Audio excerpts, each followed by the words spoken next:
Sam is keeping track of the distances at a long jump competition. तो Sam एक long jump competition में है और वो वहाँ पर लगाई जाने वाली लॉन्ग जंप्स की डिस्टेंसेस को ट्रैक कर रहा है. तो चलिए देखते हैं कि आगे क्या दिया हुआ है. The jumper from East Side High jumped 7.85 metres.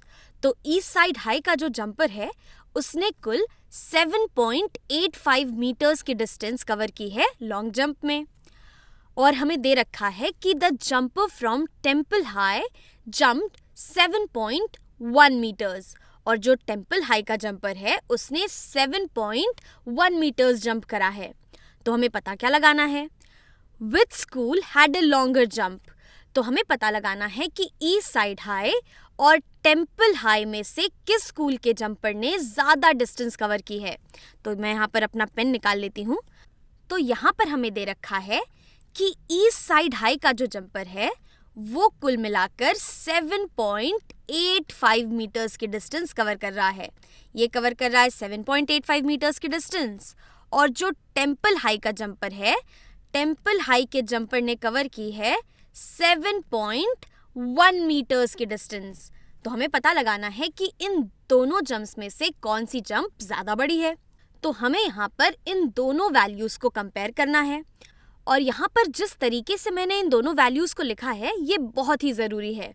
यहाँ पर ये बहुत ज़रूरी है कि हम अपने डेसिमल पॉइंट्स को एक साथ लिखें और जो हमारी प्लेस वैल्यूज़ हैं हम करस्पॉन्डिंग प्लेस वैल्यूज़ को एक दूसरे के नीचे लिखें.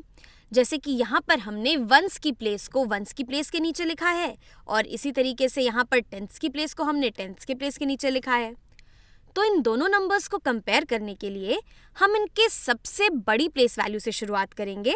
और अगर हमें सबसे बड़ी प्लेस वैल्यू से पता नहीं चल पाएगा कि कौन सा नंबर बड़ा है तो हम उससे छोटी प्लेस वैल्यूज़ की तरफ बढ़ते जाएंगे.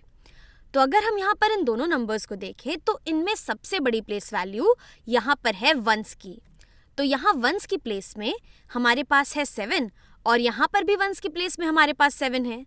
तो हम कह सकते हैं कि इन दोनों जंपर्स ने 7 वंस तो कवर किए ही किए हैं. तो यहाँ पर क्योंकि वंस की प्लेस बराबर है इसलिए हम ये नहीं बता पाएंगे वंस की प्लेस को देखकर कि किसने ज़्यादा डिस्टेंस कवर की है. इसलिए हम आगे बढ़ेंगे और इससे छोटी प्लेस वैल्यू की बात करेंगे. तो 1 से छोटी प्लेस वैल्यू होती है हमारी टेंथ्स की प्लेस वैल्यू. तो यहाँ पर टेंथ्स की प्लेस वैल्यू में हमारे पास है 8 और यहाँ पर टेंथ्स की प्लेस वैल्यू में हमारे पास है 1. और हम जानते हैं कि 8 टेंथ्स ये 1 टेंथ से बड़ा होता है. तो यहाँ पर हमें आगे जाने की ज़रूरत ही नहीं है. हम यहाँ टेंथ्स की प्लेस को देखकर ही कह सकते हैं कि 7.85 ये बड़ा है 7.1 से. और यहाँ पर हमें आगे के डिजिट्स को कंपेयर करने की ज़रूरत इसलिए नहीं है क्योंकि यहाँ जो आगे के डिजिट्स की प्लेस वैल्यू होती है ये टेंथ्स की प्लेस के कंपैरिजन में कम सिग्निफिकेंट है. यानी कि अगर मैं अपने हंड्रेड्स के डिजिट को देखूँ यहाँ पर हमारे पास कुछ नहीं है. इसका मतलब है कि मैं कह सकती हूँ कि मेरे हंड्रेड्स की प्लेस पर है 0. तो अगर मैं अपने इस हंड्रेड्स की प्लेस को कितना भी बढ़ा दूँ, अगर मैं इसे 0 से बढ़ाकर 9 भी कर देती हूँ तो भी ये जो नंबर है ये 7.8 से तो छोटा ही रहेगा. इसका मतलब है कि हमें इस बात से फ़र्क नहीं पड़ता कि यहाँ पर हंड्रेड्स या फिर थाउजेंड्स की प्लेस में क्या आता है क्योंकि हमें यहाँ पर टेंथ्स की प्लेस को कंपेयर करके ही पता चल जा रहा है कि इन दोनों में से कौन सा नंबर बड़ा है. तो यहाँ से हम कह सकते हैं कि ईस्ट साइड हाई इसके जंपर ने ज़्यादा डिस्टेंस कवर की है.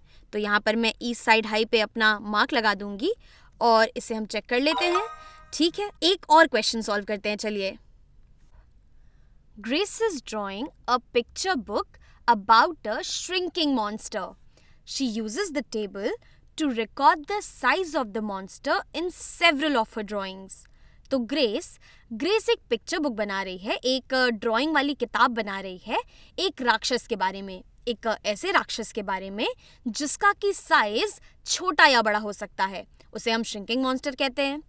और वो एक टेबल बनाती है. यहाँ पर ये जो टेबल है ये उसने बनाया है ये बताने के लिए कि अलग अलग ड्राइंग्स में उस मॉन्स्टर का साइज कितना है.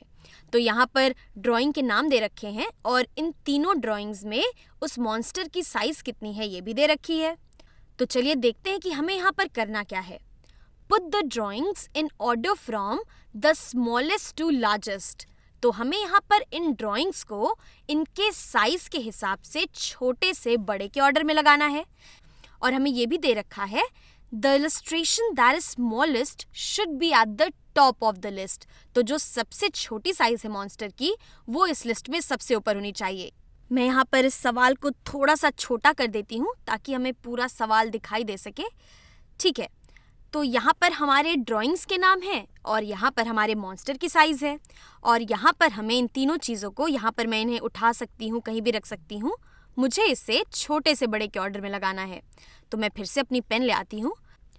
तो जैसा हमने पिछले एग्जाम्पल में किया था, यहाँ इन्हें कंपेयर करने के लिए मैं इनकी करस्पॉन्डिंग प्लेस वैल्यूज़ को एक साथ लिख दूँगी। तो पिकनिक मॉन्स्टर की साइज़ है 21.32 सेंटीमीटर, जॉगिंग मॉन्स्टर की साइज़ है 21.5 सेंटीमीटर और स्लीपिंग मॉन्स्टर की साइज़ है 15 सेंटीमीटर। तो इन तीनों को कंपेयर करने के लिए मैं इनके सबसे बड़ी प्लेस वैल्यू से शुरुआत करूंगी और मुझे दिखाई दे रहा है कि यहाँ इन तीनों नंबर्स में सबसे बड़ी प्लेस वैल्यू हमारी टेंस की प्लेस वैल्यू है। तो यहाँ पर हम देख सकते हैं कि पिकनिक और जॉगिंग मॉन्स्टर के पास हैं 2 टेंस और स्लीपिंग मॉन्स्टर के पास है 1 टेंस। तो हम यहाँ पर टेंस को देखकर ही कह सकते हैं कि स्लीपिंग मॉन्स्टर की साइज सबसे छोटी होनी चाहिए क्योंकि इसके पास सबसे कम टेंस हैं। यहाँ पर 1 टेंस ये 2 टेंस से छोटा होता है, इसलिए स्लीपिंग मॉन्स्टर की साइज सबसे छोटी है। तो यहाँ पर मैं अपने इस पेन को हटाऊंगी और इस स्लीपिंग मॉन्स्टर को सबसे ऊपर ले आऊंगी क्योंकि ये सबसे छोटा है साइज में। वापस ले आते हैं पेन को। तो अब स्लीपिंग मॉन्स्टर की तो हम बात कर चुके हैं, हम इस नंबर को हटा सकते हैं यहाँ से और अब हमारे पास ये दोनों नंबर्स बचे हैं और अब हमें इन्हें कंपेयर करना है। तो ये तो हम देख चुके हैं कि पिकनिक और जॉगिंग मॉन्स्टर दोनों के ही टेंस में 2 है। तो यहाँ पर इन दोनों को हम टेंस की प्लेस के हिसाब से कंपेयर नहीं कर सकते, इसलिए हम टेंस से छोटी प्लेस वैल्यू की तरफ बढ़ेंगे। तो 10 से छोटी प्लेस वैल्यू होती है वंस की। तो यहाँ पर हमारे पास है 1 वंस और यहाँ पर भी हमारे पास 1 वंस है, यानी कि हम वंस की प्लेस को देखकर भी नहीं कह सकते कि कौन सा मॉन्स्टर ज़्यादा छोटा है। इसका मतलब है कि हमें वंस से भी छोटी प्लेस वैल्यू की तरफ बढ़ना होगा। तो वंस से छोटी प्लेस वैल्यू होती है टेंस की प्लेस वैल्यू। तो हमारी टेंस की प्लेस में यहाँ पर क्या है? तो पिकनिक मॉन्स्टर के पास है 3 टेंस और जॉगिंग मॉन्स्टर के पास है 5 टेंस। तो अगर हम 3 और 5 को कंपेयर करें तो हम कह सकते हैं कि 5 टेंस बड़ा होता है 3 टेंस से, इसलिए जॉगिंग मॉन्स्टर की साइज पिकनिक मॉन्स्टर की साइज से ज़्यादा बड़ी होगी। यहाँ पर मैं अपने पेन को फिर से हटा देती हूँ और ये जॉगिंग मॉन्स्टर जो कि सबसे बड़ा है ये सबसे नीचे आ जाएगा। और हमें आगे के डिजिट्स को कंपेयर करने की ज़रूरत नहीं है क्योंकि हमारे आगे के डिजिट्स चाहे कुछ भी हों ये हमारे टेंस की प्लेस से तो बड़े नहीं हो पाएंगे। जैसे कि यहाँ पर अगर हम 21.5 को देखें तो यहाँ पर हमारे हंड्रेड्स की प्लेस पे कुछ नहीं है। यहाँ पर ये वाली जो प्लेस है ये हंड्रेड्स की प्लेस को रिप्रेजेंट कर रही है, ये हंड्रेड्स की प्लेस के बराबर है। और यहाँ पर हमारे पास हैं 200 और यहाँ पर कुछ नहीं होने का मतलब है कि हमारे पास 0 हंड्रेड्स हैं। तो अगर हम यहाँ पर हंड्रेड्स की प्लेस को बढ़ाकर कितना भी क्यों ना कर दें, अगर हम यहाँ पे 900 भी ले आते हैं तो भी ये 50 हंड्रेड्स से तो छोटा ही होगा। 32 हंड्रेड्स ये हमेशा ही 50 हंड्रेड्स या फिर 5 टेंथ से तो छोटा ही होगा। इसीलिए हम यहाँ पर आगे की प्लेस वैल्यूज़ को कंपेयर नहीं कर रहे हैं और हम यहाँ पर टेंथ्स की प्लेस को ही देखकर कह सकते हैं कि इनमें से कौन सा नंबर बड़ा होना चाहिए। तो यहाँ पर हमने इन्हें लगा लिया है और इसे चेक कर लेते हैं। जी हाँ, बिल्कुल ठीक।